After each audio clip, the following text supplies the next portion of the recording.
Chapitre 3. Le Téton royal. 4 jours passèrent sans aucun événement particulier, et j'essayais pleinement de réaliser la signification profonde de mes expériences récentes. Au soir du 5e jour, la nuit était en train de tomber, lorsqu'un toc-toc résonna à la fenêtre de ma chambre. Je regardais et vis sur le rebord de la fenêtre une colombe tenant en son bec une petite carte. J'allai à la fenêtre et l'ouvris. La colombe entra dans la chambre et attendit calmement. Je me saisis de la carte et lus le message, qui était écrit de la même superbe écriture que le précédent. Mais cette fois-ci, l'encre était d'or et la carte blanche. Le message disait ceci. « Soyez à notre lieu de rendez-vous à 7 heures du matin. Signé Saint-Germain. » À peine avais-je pris la carte que la colombe se posa sur mon épaule et frotta sa tête contre mon visage, comme si elle voulait me transmettre un message d'amour. Puis, s'envolant par la fenêtre, elle repartit comme une flèche. Je rangeai la carte soigneusement, espérant la conserver, mais le lendemain matin, quand je la cherchais avant de partir pour mon excursion, elle avait été dissoute. La carte dorée du premier message avait duré jusqu'au 3e jour, car je l'avais vérifiée plusieurs fois dans l'espoir que je pourrais la garder en permanence.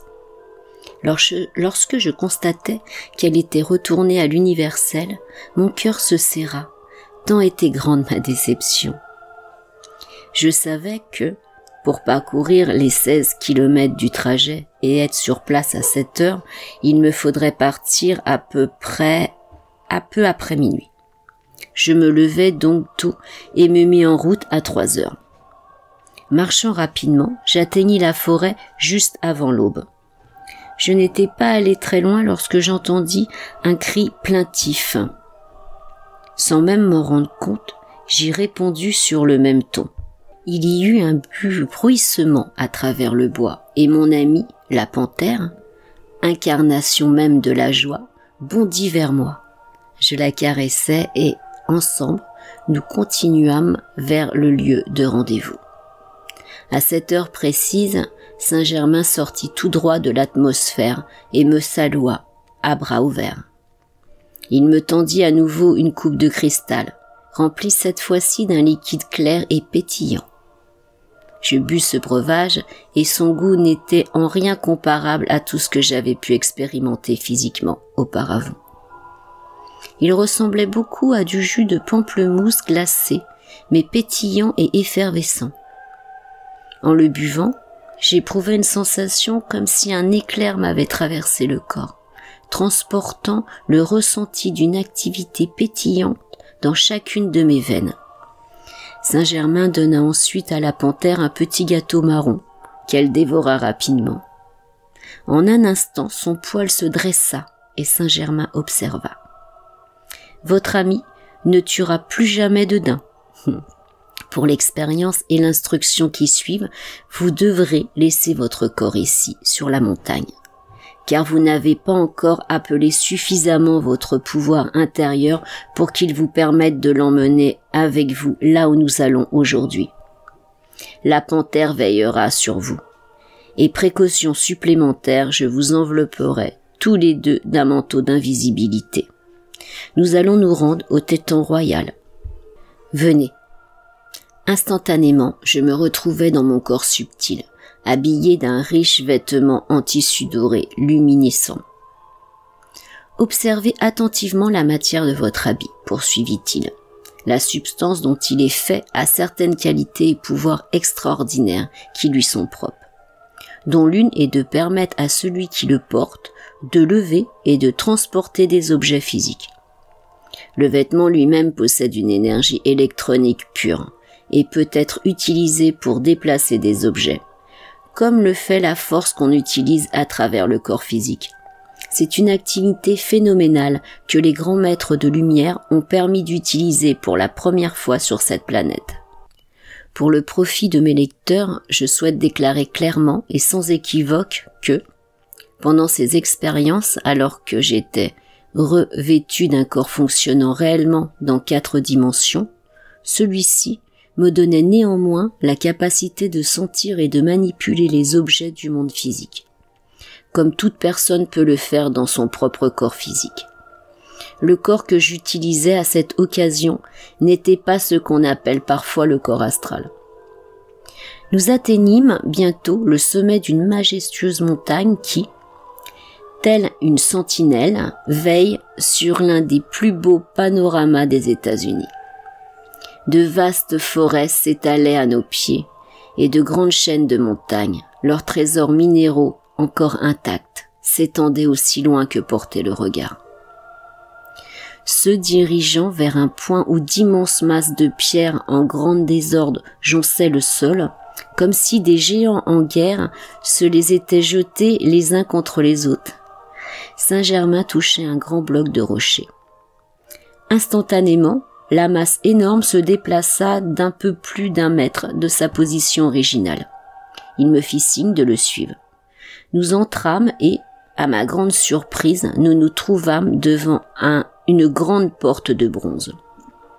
Ceci existe depuis avant l'effondrement de l'Atlantide, depuis plus de 12 000 ans, expliqua-t-il. Il s'avança et pressa certains points sur la porte. L'imposante masse de bronze, lourde de plusieurs tonnes, s'ouvrit lentement, nous laissant pénétrer dans une salle spacieuse d'où descendait un escalier taillé dans la roche compacte. Nous descendîmes près de 60 mètres pour arriver dans un autre espace de forme circulaire. Saint-Germain traversa la pièce vers une porte placée à l'opposé de l'escalier, et il appliqua sa main droite. Comme elle s'ouvrait, nous nous trouvâmes à l'entrée d'un ascenseur tubulaire dont l'intérieur ressemblait à de l'argent dépoli. Répondant à ma pensée, il dit « Oui, mais plus dur et plus résistant que l'acier, en fait, indestructible. » Un disque plat de même métal, s'ajustant au tube, s'éleva au niveau de l'étage. La plateforme était entièrement contrôlée et dirigée par le maître. Il y monta et je suivis. La porte se ferma et nous commençâmes à descendre. Ce fut une longue descente, même si nous n'allions pas vite. La plateforme s'arrêta face à une autre porte de bronze d'un dessin complètement différent. Nous sommes descendus de 600 mètres au cœur même de la montagne, commenta-t-il alors que nous sortions du tube. L'espace dans lequel nous nous tenions était d'aspect et de disposition particulière. Il avait une forme oblongue, orientée d'est en ouest, dont les extrémités nord-est et nord-ouest avaient été coupées sur l'angle. Il constituait une cour extérieure ou salle de réception. La lourde porte de bronze de l'ascenseur tubulaire donnait dans la cour sur la paroi nord-est. Côté nord, il y avait 2 autres grandes portes de bronze absolument identiques, qui donnaient accès à une grande salle d'audience. Dans la paroi nord-ouest, il y avait encore une autre porte, la 4e, semblable à celle par laquelle nous étions arrivés. À l'opposé, sur toute la longueur du mur sud, était suspendue une immense tapisserie. Elle était faite d'une matière des plus inhabituelles, et bien que le tissage fût grossier, le fil ou la fibre était aussi doux que du poil de chameau. Le fond était d'une délicate couleur crème, et sur lui se détachaient 2 personnages grandeur nature, représentant des êtres divins d'une grande puissance et majesté. L'un, à droite, était masculin, l'autre féminin. Les 2 se tenaient comme s'ils ordonnaient aux forces cosmiques d'obéir à leurs décrets. Le personnage masculin portait une tunique longue et ample, faite d'une matière riche de couleur bleu saphir et parée de passements et rebrodés d'or. À l'évidence, il s'agissait d'un vêtement d'apparat ou d'un symbole d'autorité. Sous la toque apparaissait une tunique en tissu doré d'apparence métallique. Une parure de rubis, diamants, saphirs et émeraudes couvrait la poitrine. La taille était entourée d'une ceinture de joyaux, à laquelle était suspendu un pan long d'environ 30 cm. lui aussi profondément incrusté du même genre de joyaux. La tunique descendait jusqu'aux genoux, et son bord inférieur était orné d'une bande large de 10 cm richement brodée, en soie de la même couleur que les joyaux. L'ensemble donnait l'impression que tous les vêtements étaient autoluminescents. Les pieds étaient chaussés de bottines en forme de sandales de cuir doré, ornées et pourvues de lacets couleur bleu saphir, et qui montaient presque jusqu'aux genoux. Le front était ceint d'un ruban en or, large d'à peu près 4 cm, qui retenait une chevelure d'or ondulée, descendant jusqu'à 15 cm au-dessous des épaules. Le personnage avait le teint très clair et légèrement rosé, et ses yeux étaient d'un bleu violet profond. Les doigts de sa main gauche reposaient légèrement sur le cœur, et il tenait dans sa main droite levée un bâton de pouvoir et d'autorité en cristal étincelant, dont l'extrémité inférieure se terminait en pointe et le semait par une sphère d'environ 7 cm de diamètre qui émettait des rayons de lumière blanche en étincelles. On voyait sans l'ombre d'un doute que le personnage représenté brandissait un pouvoir gigantesque et qu'il maniait une puissante force cosmique. Toute son apparence était de la plus belle jeunesse, en même temps que ses yeux reflétaient la sagesse d'un passé ancestral. La robe d'autorité de la figure féminine était d'un violet profond et ornée de broderies dorées, semblable à celle de son compagnon. La robe en dessous était d'une matière douce, dorée et chatoyante, et elle touchait presque le sol. Le fil utilisé pour le tissage des habits reproduits sur la tapisserie devait être certainement le même que celui dont était faite la matière des vêtements originaux. Cette tête portait une ceinture de joyaux avec son tablier descendant près de 5 cm au-dessous des genoux, incrusté de joyaux similaires à ceux du personnage masculin. Le bout de sa sandale droite, faite de cuir doré, dépassait à peine le bord de sa robe. Sa tête, toute comme celle de l'être masculin, était ceinte d'un ruban d'or, et ses yeux étaient du même bleu-violet, mais d'une nuance plus claire, et ses cheveux dorés tombaient jusqu'aux genoux. Suspendue à une chaîne en or, une étoile à 7 branches, taillée dans un seul diamant, reposait sur sa poitrine. Elle tenait dans la main gauche une sphère de cristal d'environ 15 cm de diamètre. Et dans la droite, levée comme celle de l'autre personnage, il y avait un spectre du plus étrange dessin. 2/3 environ de la partie inférieure était en or et se terminait en forme de pointe de lance, alors que le tiers supérieur était fait d'une substance radiante et lumineuse, ressemblant à du cristal. Au sommet, elle formait un dessin similaire à une fleur de lys, sauf que la pointe médiane était beaucoup plus longue et se dressait telle une aiguille à 4 facettes. Le pétale incurvé, sur la droite de la partie centrale, était d'un rose splendide, celui de gauche d'un bleu saphir profond, et celui du milieu, blanc cristal. Tous étaient transparents et rayonnants de lumière. Les parties dorées et cristallines s'alliaient parfaitement, car aucune ligne ne démarquait une substance de l'autre. Le spectre de l'être féminin symbolisait les 3 activités de la force créatrice. La boule de cristal dans sa main gauche révélait la perfection non manifestée de l'avenir dans l'activité cosmique. Les 2 autres spectres représentaient la puissance créatrice extraite de et dirigée dans la substance universelle pour des manifestations particulières. Même dans la tapisserie, les 2 êtres étaient splendides, resplendissants, et je ne pouvais que me demander qui ils pouvaient être en réalité. Saint-Germain attendait patiemment pendant que j'étudiais tout le tableau. Tant était grande la fascination que j'éprouvais face à la magnificence de l'œuvre. Ces 2 grands êtres furent les fondateurs de cette retraite, observa-t-il. Alors que nous tournions pour franchir la porte de bronze sur notre droite et entrer dans une grande salle qui, on le réalisait instantanément, était utilisé comme salle d'un grand conseil pour quelques buts cérémoniels et sacrés. Toute l'atmosphère respirait magnificence et beauté. Les paroles ne peuvent absolument pas exprimer ce que mes yeux voyaient et ce que je ressentais. Il me fallut un moment pour m'accoutumer à la vue étincelante et aux splendeurs qui m'entouraient. Cette salle était longue de 60 mètres, large de 30 et haute de 15.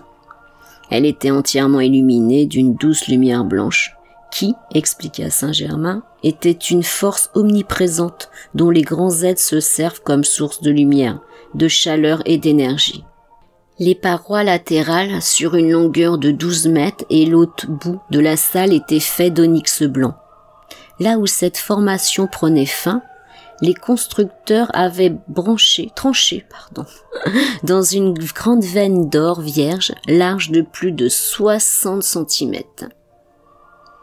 La bande principale des 2 parois latérales était en granit bleu clair. Mais près de l'extrémité par laquelle nous étions entrés, la structure naturelle du granit se teintait de rose d'une qualité plus fine encore.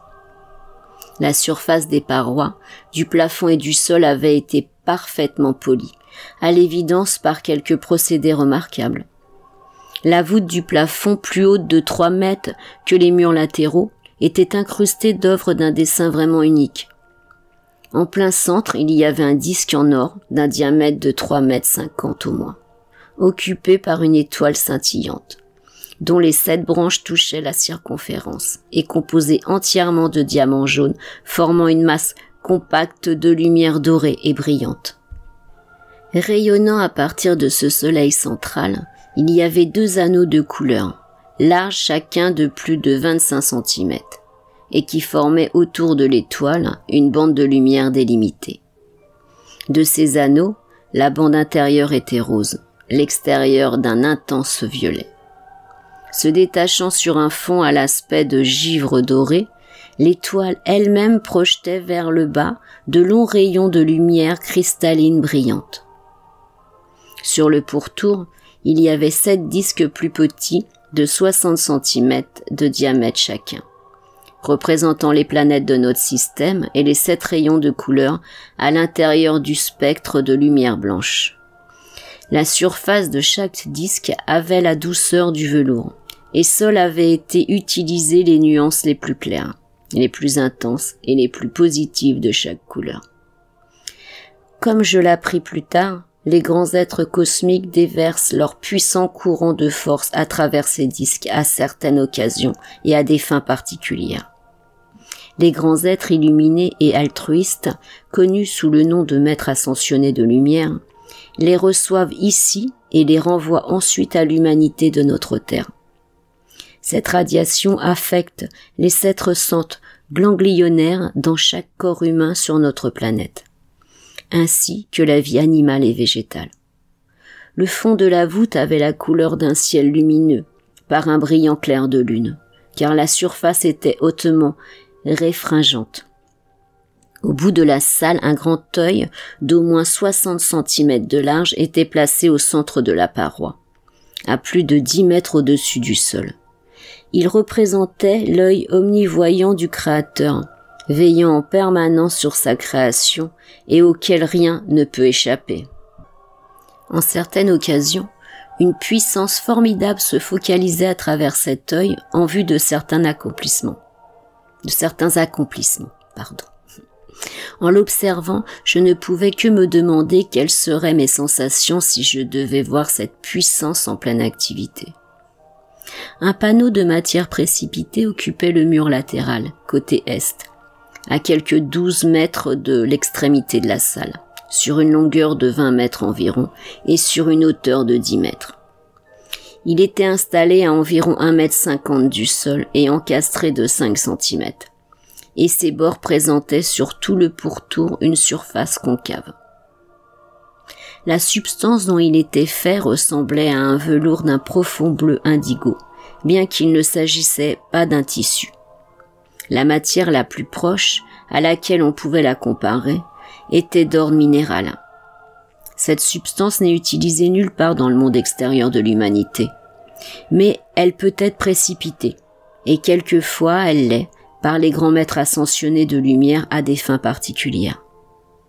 Saint Germain expliqua que le panneau avait été précipité et qu'il servait de miroir universel pour l'instruction des initiés et des membres intérieurs d'un groupe d'êtres hautement évolués. Ces grands êtres travaillent sans relâche pour aider l'humanité de notre terre à devenir des hommes et des femmes parfaits et leur permettent d'exprimer dans leur vie extérieure les mêmes perfections et maîtrises que Jésus-Christ. Ces êtres parfaits n'ont pas d'organisation extérieure. Ce n'est qu'en vivant et en exprimant cette perfection par l'autocorrection des faiblesses humaines et par la pleine adoration de l'être divin intérieur qu'un individu peut s'élever pour s'associer avec eux, qui œuvrent à ce haut niveau de réalisation. Sur ce panneau, dit Saint Germain, sont projetées des scènes de la terre, images des éthers, les enregistrements akashiques et activités qui prennent place sur Vénus ou en tout autre endroit que ces instructeurs veulent rendre visibles aux étudiants. Ces scènes ne sont pas seulement des images du passé et du présent, elles peuvent aussi décrire les activités d'un futur lointain. Vous le verrez plus tard. Nous franchîmes la dernière porte sur notre droite pour pénétrer dans une pièce au plafond en voûte, longue de 25 mètres, large de 12 et haute de 8 environ, semblable à celle que nous venions de quitter. Toute la surface intérieure de cette salle est faite d'or givré, et les veines pourpres et vertes que vous voyez sur les murs, comme si elles étaient en relief, ont été précipitées, poursuivit-il. À l'extrémité de la salle, un cadre en métal blanc ayant l'aspect de l'argent dépoli occupait le mur latéral droit, entre sol et plafond. Des conteneurs de même métal y reposaient sur des roulements à billes. Sur les couvercles de ces conteneurs étaient gravés en relief les hiéroglyphes indiquant le contenu de 4 fuseaux placés à l'intérieur de chaque conteneur. Autour de chaque fuseau, long d'au moins 25 cm, était enroulé un ruban large d'environ 20 cm fait d'or, pressé, allié à quelques matières, le rendant dur et ductile, mais pas plus épais qu'une feuille de papier à lettres ordinaire. La longueur des rubans ou sur les fuseaux variait entre 2 et 15 cm environ. Sur chaque ruban était inscrit, comme gravé dans l'or par une sorte de stylet, des caractères si parfaitement dessinés qu'ils pouvaient être pris pour de l'écriture script. Ces archives sont l'accomplissement de ma promesse envers vous, dit Saint Germain en montrant une section particulière à l'extrémité du mur latéral. Ils décrivent la ville, le pays et la civilisation qui existait là où se trouve aujourd'hui le désert du Sahara. À l'époque, vous étiez mon fils et moi le souverain de cet ancien empire. Cette salle abrite les archives de nombreux pays, de même que de l'ascension et de la chute de maintes civilisations. En me tendant l'un des fuseaux, il en défit la tâche et je constatai avec étonnement que je pouvais en lire le contenu.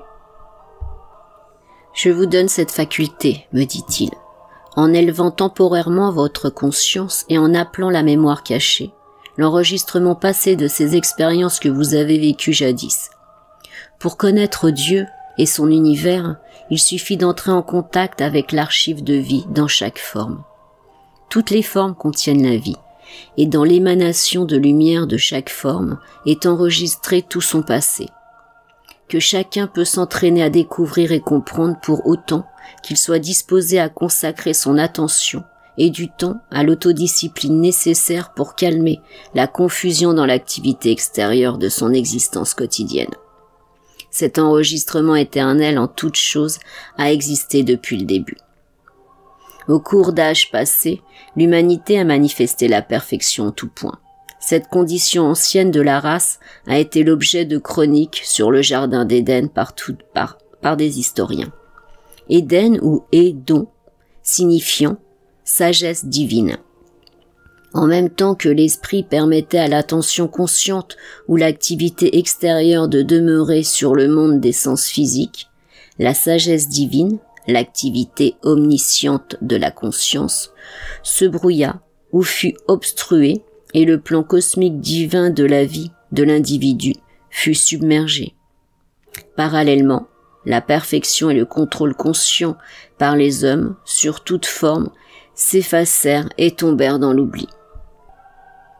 L'homme devint conscient des sens, au lieu d'être conscient de Dieu, et manifesta ainsi ce sur quoi il portait son intention et à quoi il pensait le plus. Délibérément et consciemment, il tourna le dos à la perfection et à la maîtrise dont le Père l'avait doté au commencement. Il créa ses propres expériences de manque, de limitation et de discorde de toutes sortes. Il s'identifia à une partie et non au tout, et bien sûr le résultat en fut l'imperfection.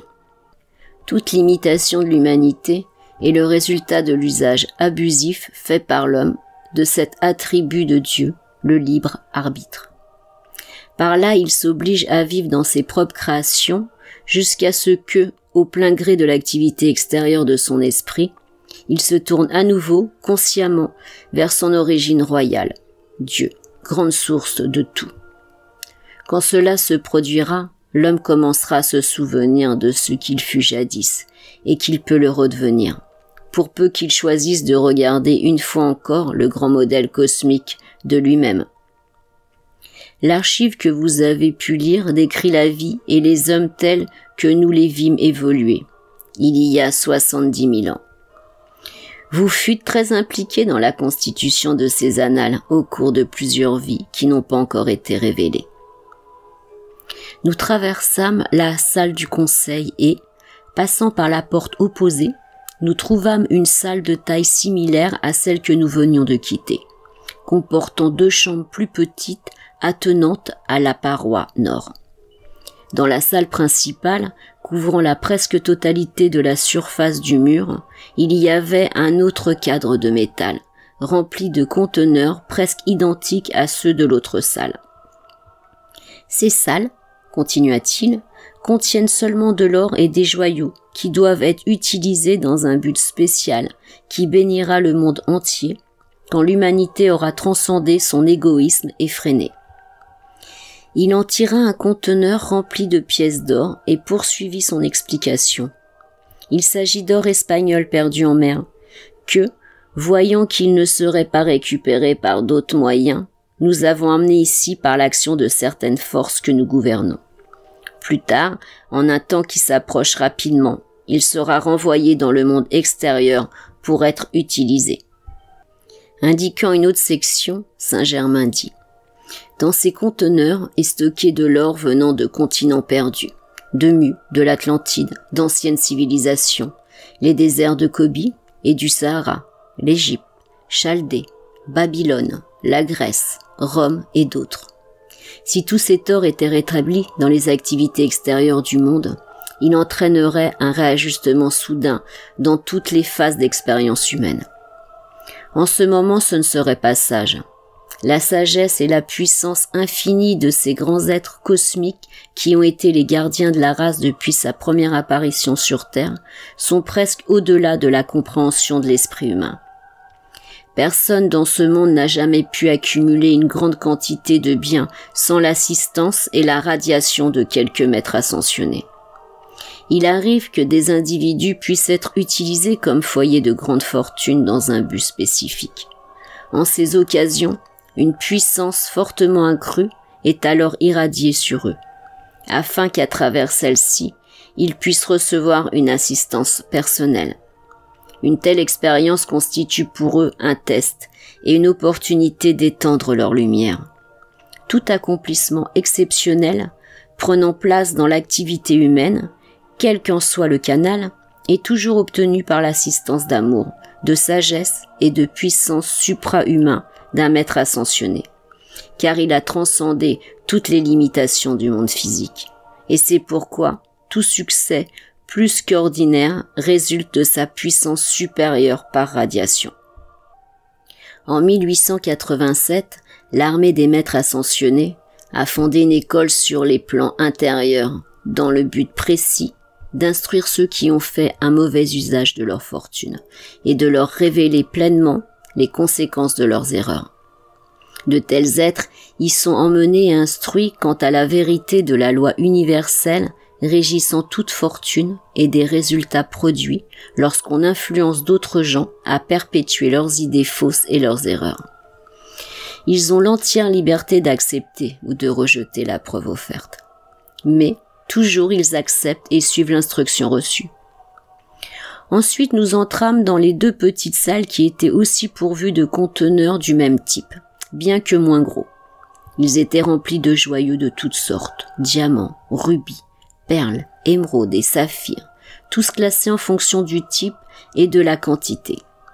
Saint-Germain se tourna vers moi en souriant et me dit « Maintenant, vous savez, vous comprenez que le grand soi divin est le seul propriétaire réel et le contrôleur de toutes les richesses. Cette présence nomme les gardiens de ces trésors sur tous les plans de vie, que ce soit lumière, sagesse, substance ou richesse physique. Alors que nous observons cette phase de notre activité, je vois que vous êtes calme et posé, et c'est bien ainsi. Cela relève votre force intérieure et votre capacité de faire ce qui est prêt maintenant à être accompli, dès que vous serez préparé extérieurement. Je vous assure que c'est pour bientôt. La preuve vous a été donnée que c'est nous qui gouvernons réellement les richesses du monde, et que nous ne les utilisons que pour tester la force de l'âme de l'individu. Elles sont toujours un signe de la confiance accordée à ceux qui devraient être assez forts pour n'en faire qu'un usage constructif. Mais peu, très peu, réussissent vraiment le test de la tentation existant généralement dans le monde d'aujourd'hui. Si nous le voulons, nous pouvons propulser les plus humbles des enfants de Dieu suffisamment préparés vers la richesse, le pouvoir et une situation éminente, pour autant que, ce faisant, de nombreux individus puissent être aidés par le biais de tels accomplissements. Après avoir examiné d'autres conteneurs remplis d'autres joyaux, nous revîmes sur nos pas pour revenir dans la salle du conseil. Regardant vers l'entrée par laquelle nous étions venus, je vis mes bien-aimés, Lotus et notre fils, sous la responsabilité d'un maître ascensionné, connu, dit Saint-Germain sous le nom de Amen Bey. Après l'échange des salutations, nous fûmes conduits vers des sièges devant le panneau mural, côté est. Par groupe de 3 à 12, les êtres bénis de l'armée ascensionnée arrivèrent, jusqu'à ce que 70 d'entre eux furent assis. Sur tous les participants s'établit un grand silence, qui, pendant quelques instants, fut absolu, expectant. Une boule de douce lumière blanche commença à se former en face du panneau, augmentant rapidement de taille et de brillance jusqu'à ce qu'elle devint un ovale haut d'au moins 2,10 mètres. Apparut alors, comme issu de l'intérieur même de la lumière, un être des plus glorieux, grand, majestueux et puissant. Il fit le signe unifiant le fini et l'infini, et, d'une voix faisant tressaillir chaque atome de l'esprit et du corps, il demanda si nous étions tous prêts. Un éclair de lumière flamboyante jaillit de la substance composant le panneau, jusqu'à ce qu'il devint comme un miroir de lumière vive. En quelques instants, ce miroir se changea en une atmosphère claire et cristalline pour devenir ensuite un écran cosmique, sur lequel pouvaient être projetées des images vivantes en toutes dimensions, sans limite quant à l'espace qu'on pouvait observer. Il était évident que tout ce qui s'était passé ou pourrait jamais se produire en toute éternité pouvait être rendu visible sur cet écran, si l'intelligence directrice le souhaitait. La première scène dépeignit, sur une période couvrant plusieurs milliards d'années, le continent de Mu, l'activité et l'accomplissement de son peuple, ainsi que le niveau élevé atteint par sa civilisation. Suivirent alors des événements qui constituèrent certainement, pour les habitants de ce pays, un règne de terreur. Un cataclysme se poursuivit, qui déchira la surface jusqu'à ce que tout s'écroulât sur soi-même. L'ancien pays de Mu disparut dans les flots de ce qui est maintenant l'océan Pacifique, où il repose encore aujourd'hui, enveloppé dans son manteau d'eau. Il ressurgira pour absorber une fois de plus la vie et la lumière du soleil physique. Vint ensuite la croissance en beauté, en sagesse et en puissance de l'Atlantide, grand continent recouvrant une grande partie de ce qui est maintenant l'océan Atlantique. À cette époque, il existait une terre ferme entre l'Amérique centrale et ce qui est aujourd'hui l'Europe. Les réalisations de cet âge furent extraordinaires, mais, à nouveau, l'usage abusif de la puissante énergie divine submergea les hommes.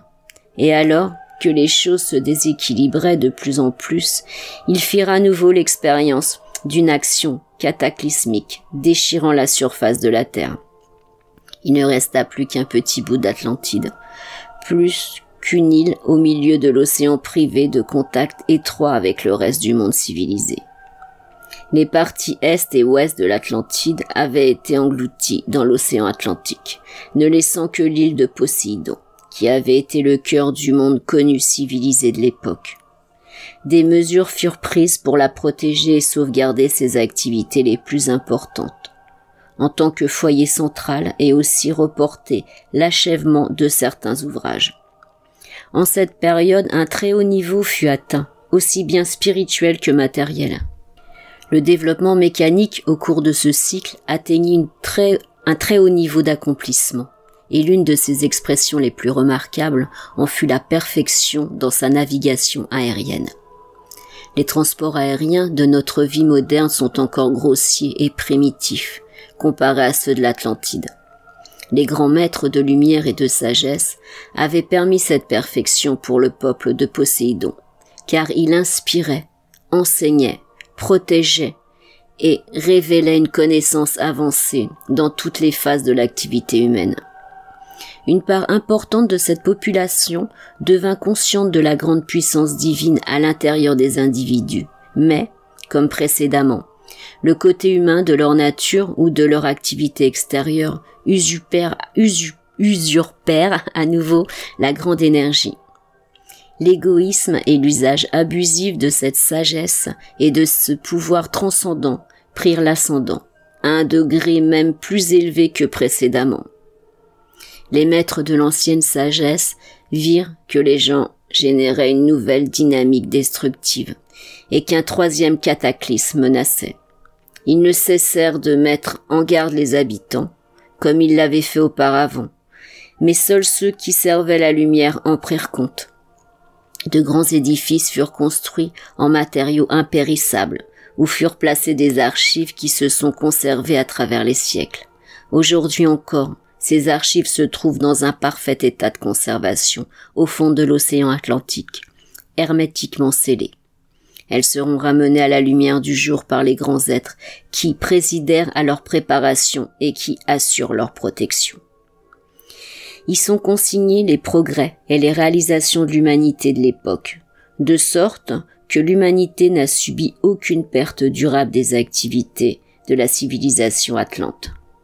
À part la conservation de ces archives de grande richesse, principalement de l'or et des joyaux, ont été transférées à cette époque vers d'autres lieux sûrs. Elles ont été protégées et continueront de l'être par-delà les siècles pour servir un jour futur à l'élévation et à l'essor des générations encore à naître. Le cataclysme final déchaîna son énergie accumulée, et le dernier morceau de cet empire, jadis mondial, sombra dans l'actuel océan Atlantique, pour y reposer et s'y purifier à travers les siècles. À la différence du continent perdu de Mu, le souvenir de l'Atlantide et de son peuple n'a pas été entièrement effacé de l'histoire de l'humanité. À travers les siècles, des traces s'en sont conservées de multiples manières. Bien que, depuis l'effondrement, 12 000 ans se soient écoulés, des fragments d'informations continuent à filtrer jusqu'à nous par des canaux les plus inattendus. Les mythes et les légendes abondent concernant l'Atlantide. Ce sont deux noyaux qui préservent pour l'humanité certaines conditions réelles qui prévalaient sur Terre, à un âge ou un autre. Avec le temps, des preuves irréfutables de son existence et de son haut niveau d'accomplissement seront révélées par l'océanographie, la géologie et d'autres données scientifiques. Ensuite, défilèrent sous nos yeux les anciennes civilisations des déserts de Gobi et du Sahara, nous révélant l'ascension et la chute de leur principale activité. Le déclin de chacune résulta, cette fois-ci, non pas d'un cataclysme, mais de leur invasion par des hordes d'âmes primitives s'étant incarnées dans ce cycle. Puis suivirent des images de l'Égypte, de son ascension et de sa chute.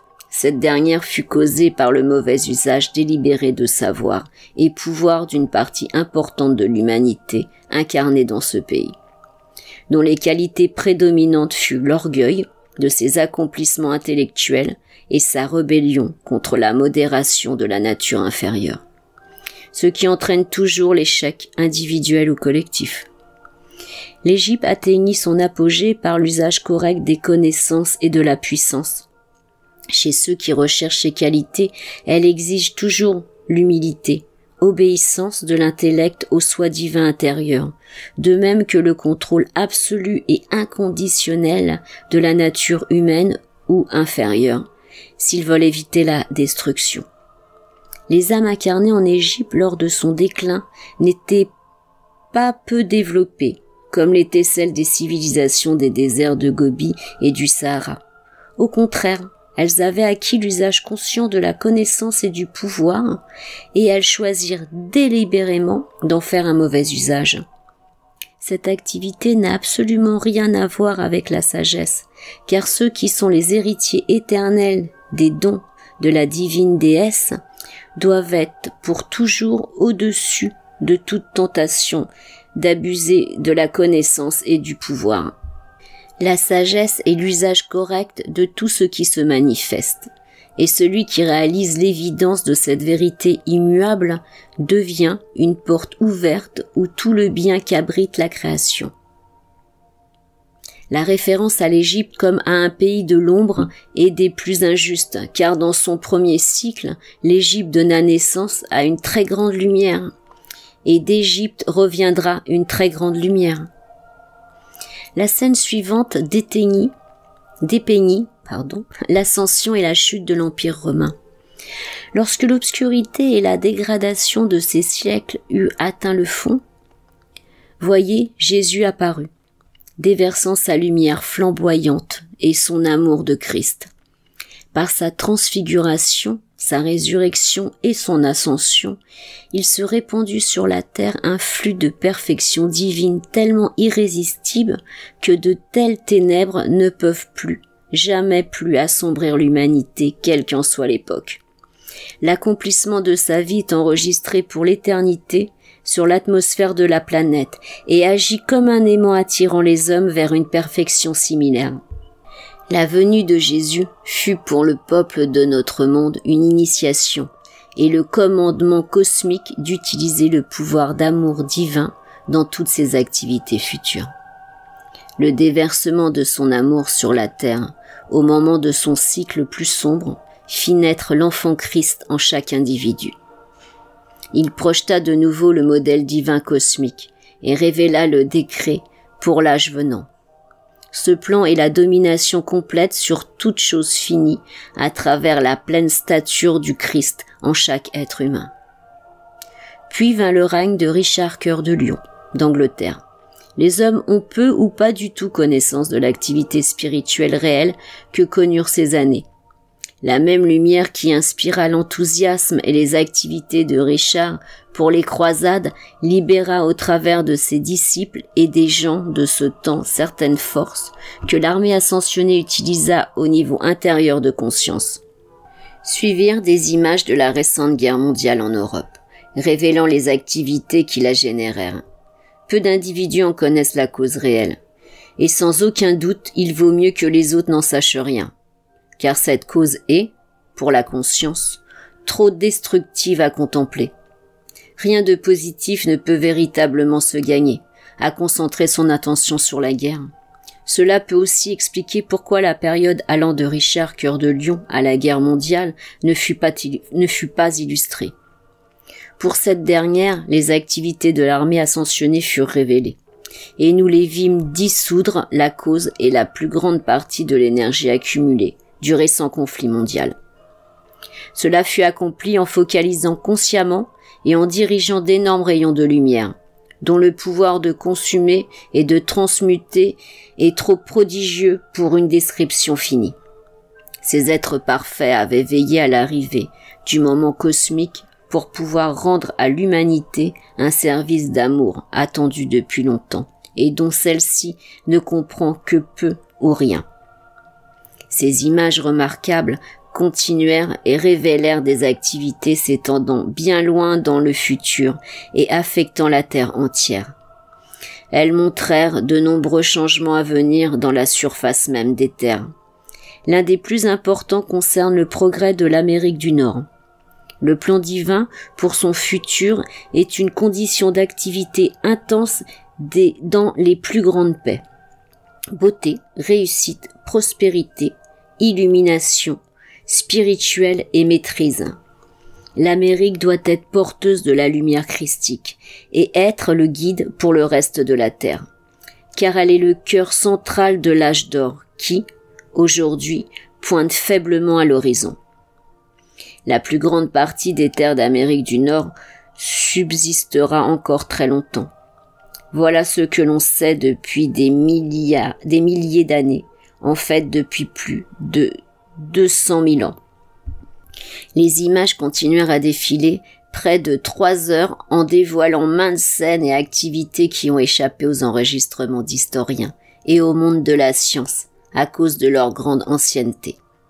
Aussi belles et merveilleuses que soient les images de nos films actuels, ceux-ci ne sont que des jouets par rapport à l'existence réelle, vivante et palpitante révélée sur cet écran cosmique. Là, nous pûmes observer la projection de la cause cosmique de multiples événements et conditions sur la Terre, de sorte que ceux qui les visionnaient recevaient un enseignement d'une ampleur extraordinaire. Pour les étudiants, cette instruction intérieure est une aide importante. Au terme de l'instruction, Saint Germain nous présenta au grand maître ascensionné Lanto, qui s'est manifesté en sortant de la lumière flamboyante, puis aux 70 maîtres réunis. Réjouissons-nous, en effet, dit Lanto en se tournant vers nous, à l'idée que vous êtes à nouveau prêts à vous joindre au service conscient de l'œuvre glorieuse qui est à portée de main.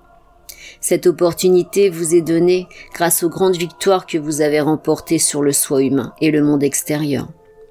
Le temps approche où vous aurez le privilège de voir combien ces victoires sont véritablement grandes.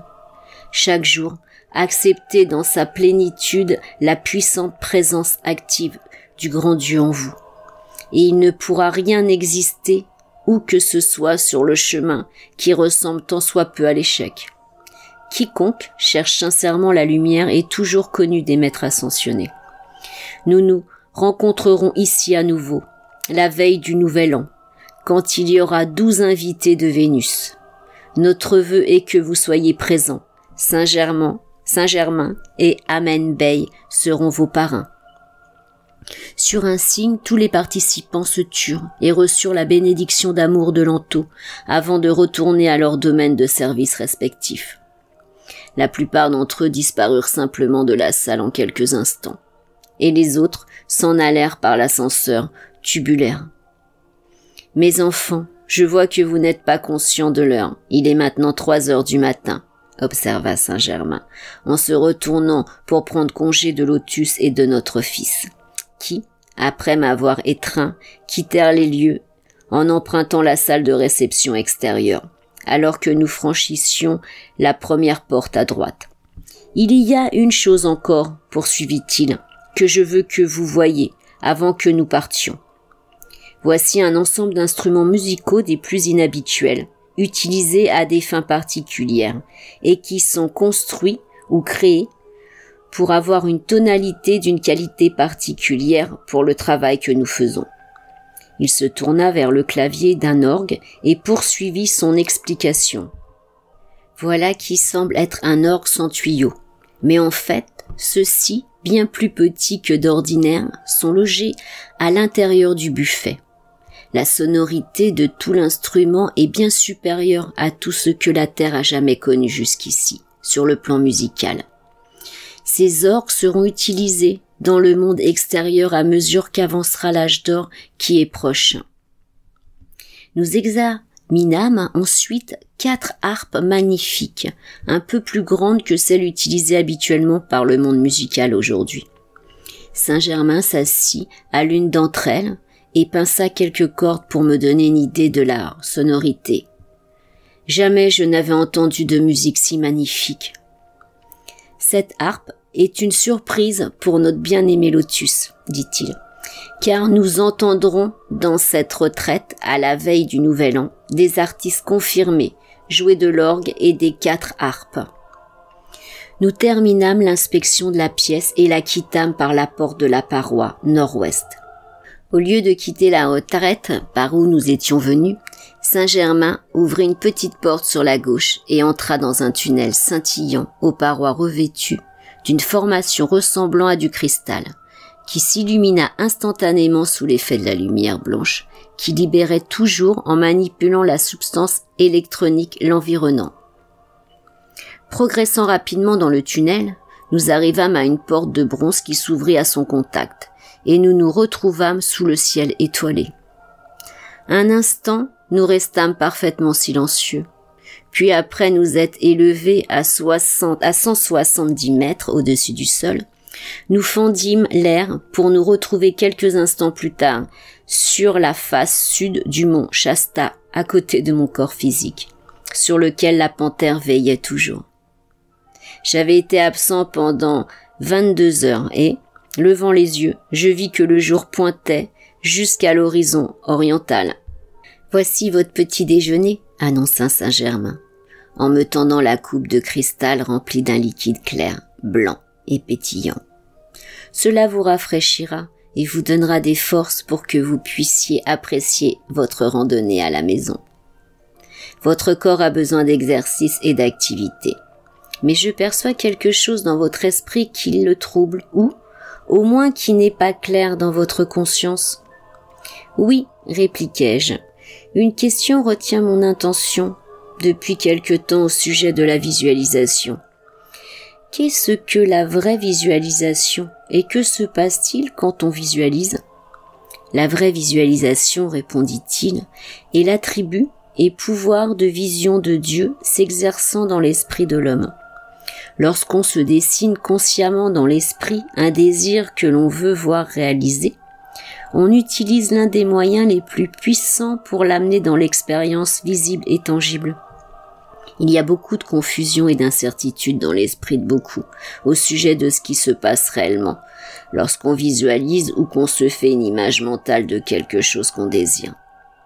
Aucune forme n'est jamais parvenue à exister, où que ce soit dans l'univers, sans que quelqu'un ait maintenu son image consciemment dans sa pensée, car toute pensée contient en elle une image de cette idée. Même une pensée abstraite a une image d'une certaine sorte, ou, au moins, une image qui est le concept mental qu'on s'en fait. Je vais vous donner un exercice grâce auquel on peut développer, contrôler consciemment et diriger ses activités de visualisation en vue d'un accomplissement précis. Le processus comprend diverses étapes que chaque étudiant peut suivre en toutes circonstances. Lorsqu'elle est réellement suivie, cette pratique apporte des résultats visibles et tangibles. La première étape consiste à se déterminer sur un plan précis ou un désir à réaliser.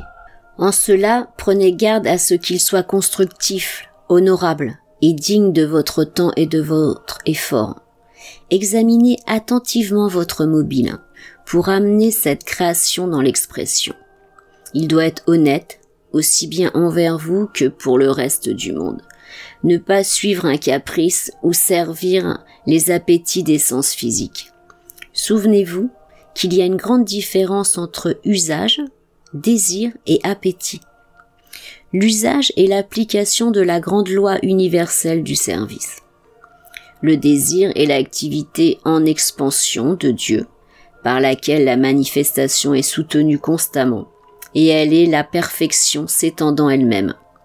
L'appétit n'est que l'habitude créée par la satisfaction continue de la nature émotionnelle, et il n'est qu'énergie focalisé et qualifié par les suggestions provenant de l'activité extérieure de la vie.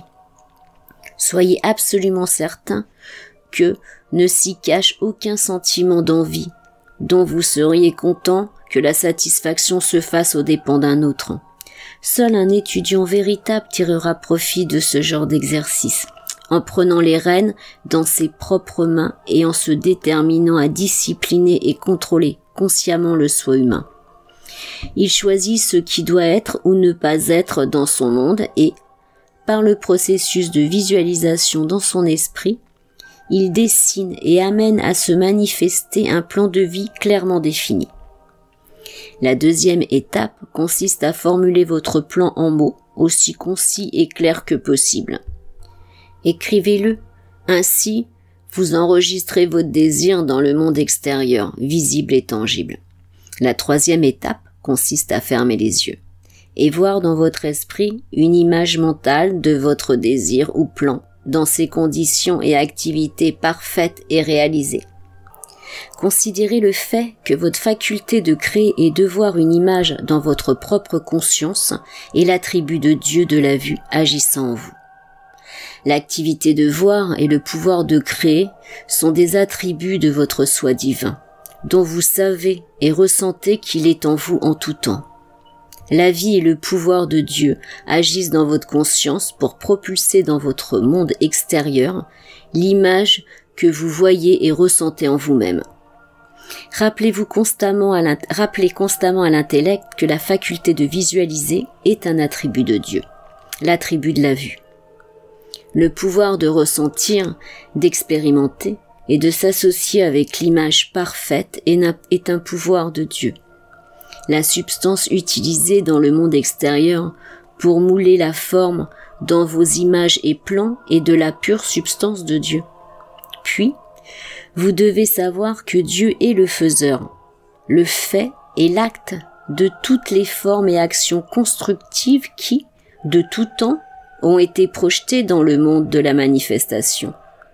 Si vous suivez donc tous les processus constructifs, il est impossible que votre plan ne parvienne pas dans votre monde visible.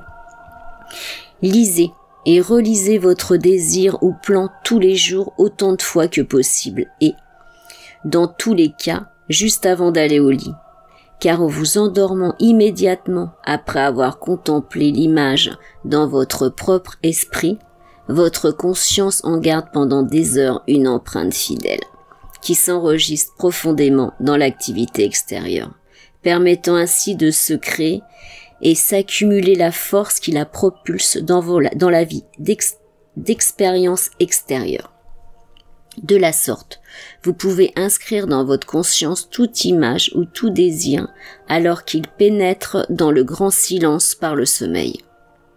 Là, il se charge des plus grandes puissances et activités de Dieu qui se trouvent toujours dans le cœur du grand silence.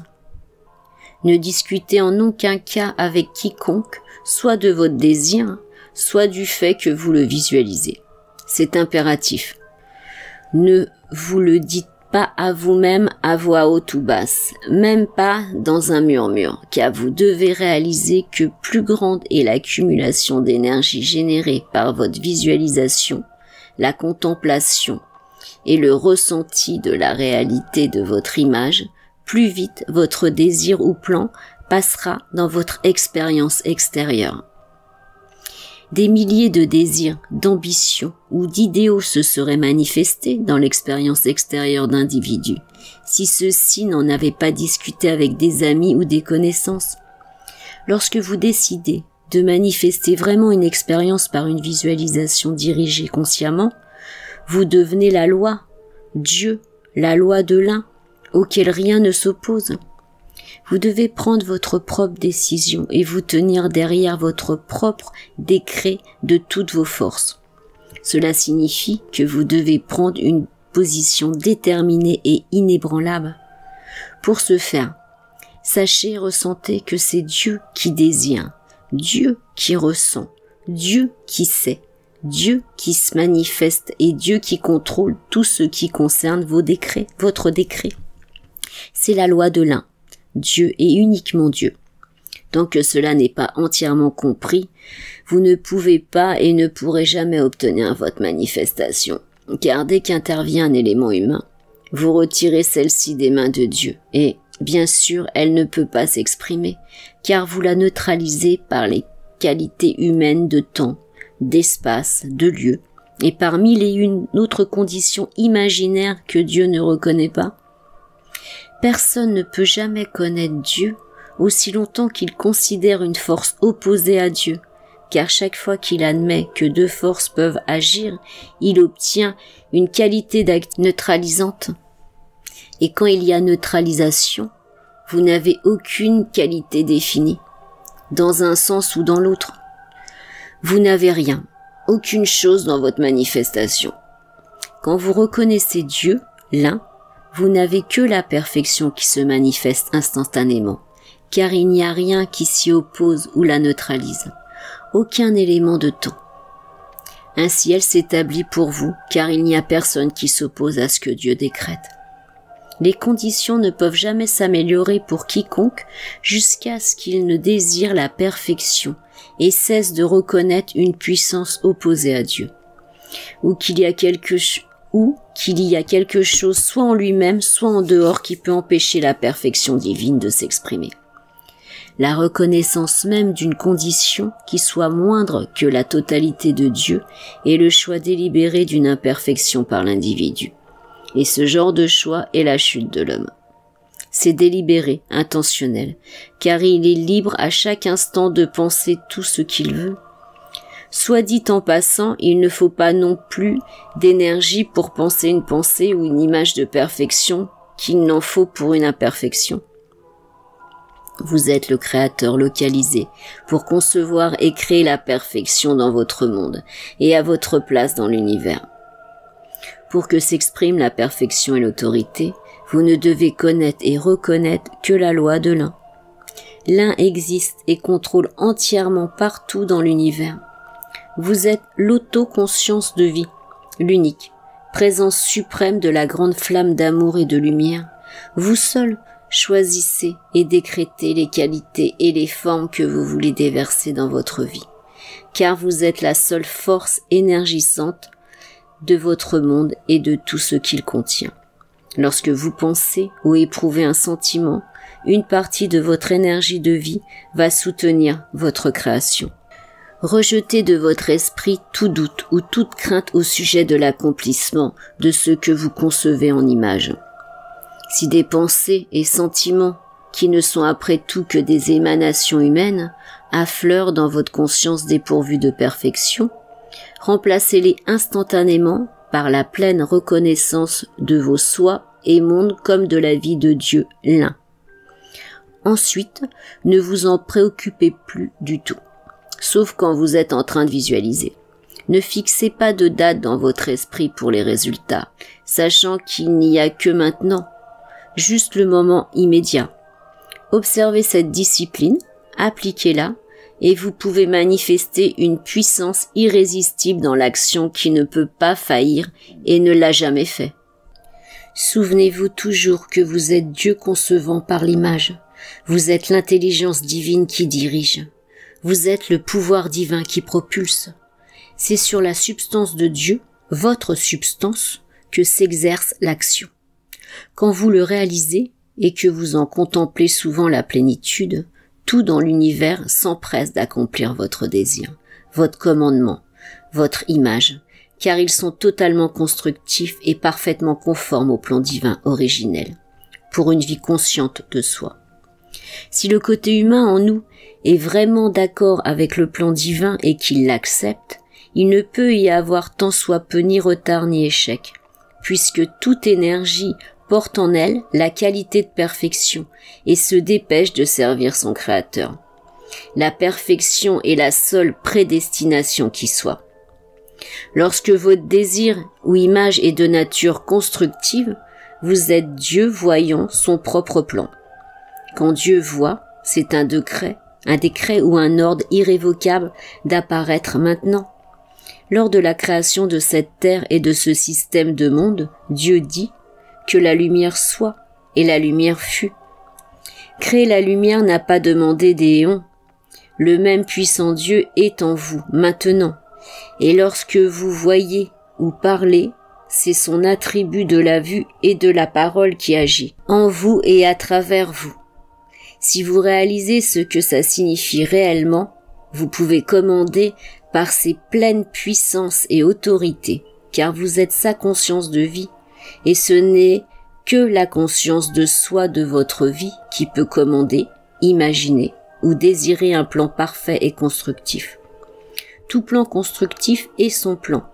Vous savez donc que c'est Dieu qui agit et qui commande, que ce désir ou plan soit réalisé maintenant, et c'est fait. Là, Saint-Germain cessa de parler, me gratifiant d'un au revoir souriant et, pour un temps, il disparut de ma vue. Je repris le chemin de la maison, la panthère trottinant à mes côtés. Elle n'avait rien mangé depuis 24 heures et il ne se passa pas longtemps avant qu'elle ne s'enfonça dans les bois et disparut dans la forêt profonde. Je poursuivis mon chemin et arrivai à la maison à 11 heures. Je passai le reste de la journée à tenter de réaliser toute l'importance de l'expérience que j'avais eu le privilège de vivre et de comprendre combien tout le concept que j'avais de mon monde avait changé de manière si inattendue.